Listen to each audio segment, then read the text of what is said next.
Bismillahirrahmanirrahim. Assalamualaikum warahmatullahi wabarakatuh. Saya Umi Maizatun Nabilah binti Jamaluddin bernombor matrik A1865584 akan membentangkan berkenaan dengan sejarah interaksi agama dan pendekatan perbandingan agama pada zaman Ibn Hazm. Perbandingan agama ialah bidang yang menumpukan kepada memahami, membandingkan dan menganalisis sistem kepercayaan, doktrin, amalan dan tradisi agama yang berbeza di seluruh dunia.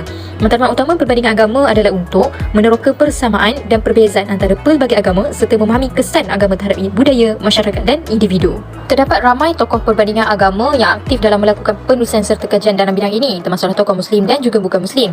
Antara tokoh Muslim yang terlibat dalam bidang ini ialah Ibn Hazm. Ibn Hazm seorang cendekiawan Islam abad ke-10 dan telah memberikan sumbangan yang berharga kepada bidang perbandingan agama dengan beberapa sumbangan penting, terutamanya karya beliau iaitu Al-Faslu fi Al-Milal wa Ahwal wa An-Nihal. Ibn Hazm menganalisis ajaran dan kepercayaan agama yang berbeza seperti Kristian, Yahudi dan Islam. Baiklah, kita akan masuk kepada latar belakang tokoh. Iaitu yang pertama dari segi keluarga.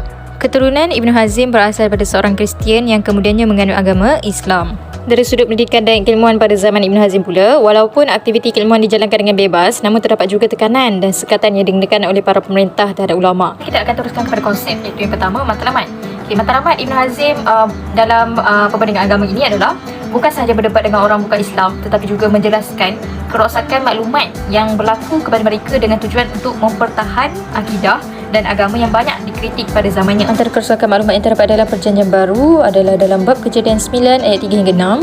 Sebenarnya kisah ini diceritakan oleh Paul sendiri dan tidak ada saksi lain yang turut membenarkan dakwanya itu. Beliau mendakwa berjumpa dengan Jesus secara sedar dan hasil daripada perjumpaan itu beliau mendakwa memperoleh wahyu bagi mengembangkan ajaran Jesus. Yang kedua pula, pendekatan yang digunakan Ibn Hazm, beliau mengamalkan pendekatan teologi dalam memahami dan membandingkan agama. Yang pertama dari sudut ketuhanan. Ibn Hazm menafikan bahawa Nabi Isa itu Tuhan. Hal ini berpandukan rujukan daripada kitab mereka. Kenyataan ini berasaskan kenyataan gospel yang menunjukkan bahawa Nabi Isa alaihissalam ialah seorang Nabi. Jadi sesungguhnya dia adalah seorang Nabi yang berkuasa dan hamba Allah. Ibn Hazm juga mengemukakan pertanyaan sebagai suatu punjauan akal. Adakah kamu semua menyembah dua bentuk tabiat Al-Masih, Al-Lahutiyah dan Al-Nasutiyah, ataupun kamu semua menyembah sebahagian dan meninggalkan sebahagian? Itulah hujah Ibn Hazm dari sudut ketuhanan. Yang seterusnya, kitab.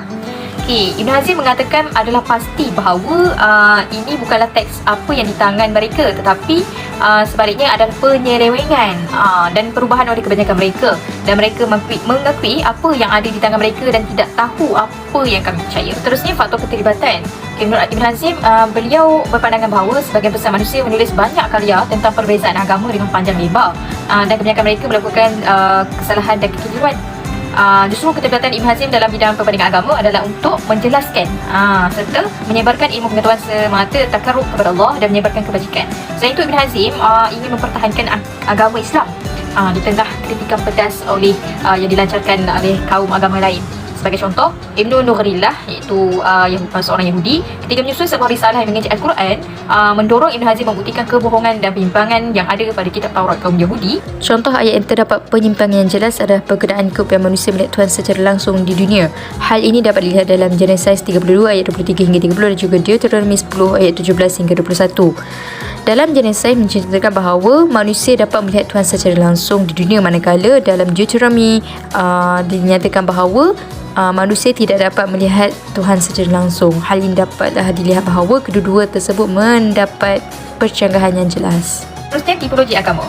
Dalam kajian perbandingan agama Ibn Hazm memfokuskan kepada agama Samawi yang digunakan kitab suci sebagai wahyu daripada Tuhan, iaitu agama Islam, Kristian dan Yahudi. Baiklah, metod yang digunakan oleh Ibn Hazm ada 5. Yang pertama, metod induktif. Seperti kita tahu, metod induktif adalah mengumpul maklumat kemudian membuat kesimpulan yang umum. Jadi Ibn Hazm ini menggunakan metod ini untuk menganalisis idea-idea dan data kritikal yang ada dalam pelbagai pemikiran dan agama. Beliau menggunakan metod ini ketika menyelidik Perjanjian Lama dan Gospel.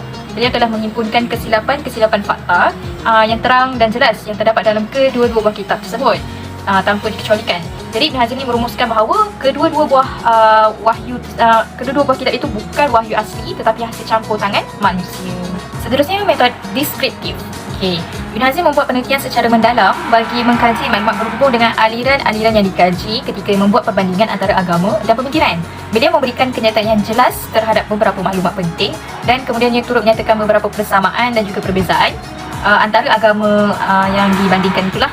Pengamatan ini memberikan maklumat yang jelas kepada pembaca tentang hubung kait antara agama dan pemikiran yang dibandingkan. Dan metod yang kedua iaitu metod didaktif. Kalau tadi induktif adalah membuat kesimpulan umum, manakala didaktif adalah membuat kesimpulan yang khusus. Jadi Ibn Hazm menggunakan metod ini dalam membuktikan kenabian Nabi Muhammad SAW. Hujahnya sesungguhnya cara keimanan kepada Nabi yang mereka imani dengan cara kita imani adalah satu. Maksudnya sama. Maksudnya apa yang Tuhan yang mengutus Musa AS yang mereka imani itu adalah sama sebenarnya dengan Tuhan yang mengutuskan Nabi Muhammad SAW. Hujahnya lagi, satu kemestian akal setiap orang yang mempunyai panca indera mengetahui bahawasanya apa sahaja yang merupakan kemestian pada nauk, iaitu kumpulan, sesuatu kumpulan tu, maka ia juga satu kemestian pada pecahan-pecahannya. Itulah dia hujah Ibn Hazm. Metod normatif pula ialah dalam melakukan penghujah dan kritikan, Ibn Hazm sentiasa memastikan perbahasan yang dikemukakan oleh beliau dilakukan secara objektif dan bukan untuk mengada-adakan tomahan bohong ke atas musuh beliau. Jadi mana beliau menyatakan bahawa semua hujah yang digunakan perlu disemak dan diteliti secara dan diperhalusilah. Terdapat kaedah pengesahan, kritis iaitu mengesahkan konsep dan seterusnya mengemukakan hujah dan kritikan baik menyokong maupun menolak. Atau dengan kata lain, Ibn Hazm cuba membuktikan kesilapan atau pemalsuan dan mendedahkan kekeliruan akidah yang ada. Dan akhir sekali adalah metod kalam iaitu hujah. Penguatan teknik atau metod inquiry iaitu membuat penyelidikan tentang premis dan argumentasi yang tidak memungkinkan bagi pihak lawan debat untuk membantahnya. Hal ini merupakan paling baiknya berdebat menurut Al-Quran. Teknik inquiry ini banyak digunakan oleh Ibn Hazm dalam berdebat. Sebagai contoh, apa yang ditulisnya dalam Al-Faslu sebagai penolakan atas pendapat kaum Yahudi yang mengingkari Antara pengingkaran yang dilakukan adalah menurut penulisan Ibn Hazm dalam kitabnya, apa yang kamu katakan tentang orang terdahulu yang menjadi sebahagian daripada kamu ketika mereka menyerang kamu, bukankah darah mereka halal dan membunuh mereka adalah kebenaran, kewajipan dan ketaatan, maka pasti akan berlaku bencana. Kepada kenyataan mereka ini, kami berkata, seandainya orang-orang terdahulu menggunakan syariat kamu, bukankah darah mereka diharamkan dan membunuh mereka adalah haram setelah sebelumnya telah berlaku kebenaran, kewajipan dan ketaatan? Sungguh merupakan bencana kerana apabila hari Sabtu mereka membunuh lagi yang dikira wajib setelah sebelum ini diharamkan. Hal ini adalah pengesahan jelas bahawa pendapat mereka adalah salah dan bukti bahawa kebenaran menjadi kebatilan, perintah menjadi larangan.